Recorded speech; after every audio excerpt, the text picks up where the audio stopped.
John D. Rockefeller. Só o nome já nos faz pensar em riqueza, poder, algo quase inimaginável. Mas a história dele é um paradoxo incrível, sabe?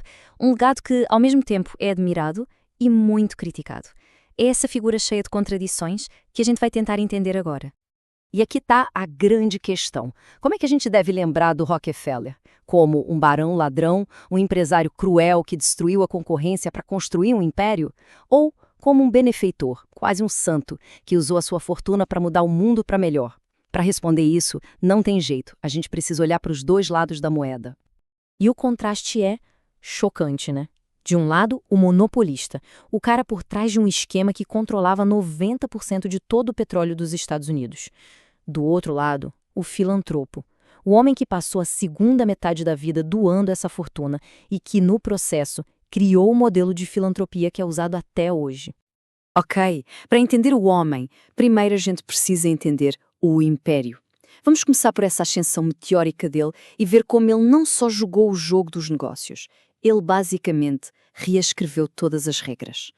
E o ponto de virada veio bem cedo, com o tal do Massacre de Cleveland. E calma, não foi um massacre com violência física, não. Foi uma conquista econômica, mas com uma precisão cirúrgica. Em poucas semanas, Rockefeller usou acordos secretos com as ferrovias e muita pressão para dar um ultimato para os concorrentes. Ou vocês vendem para mim, ou vão à falência. Foi brutal.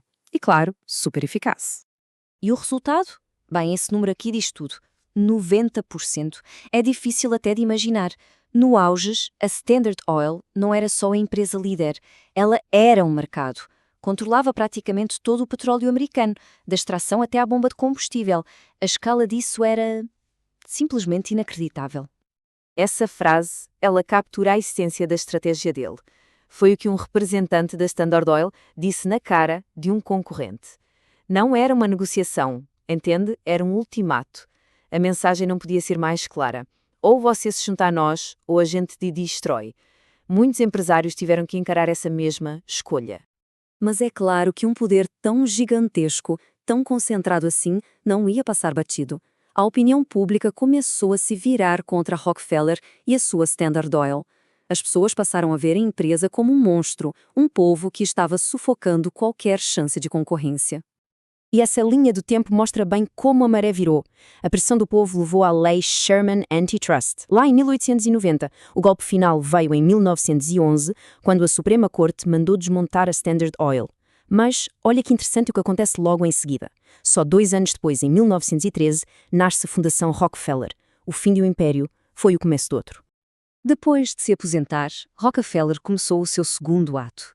E esse, talvez, tenha tido um impacto ainda maior. Ele pegou a mesma ambição, a mesma eficiência metódica que usou para juntar dinheiro e aplicou numa missão totalmente nova: doar tudo aquilo. A filosofia por trás do que ele fazia era revolucionária. Rockefeller não queria fazer caridade simples, ele queria ir na raiz dos problemas.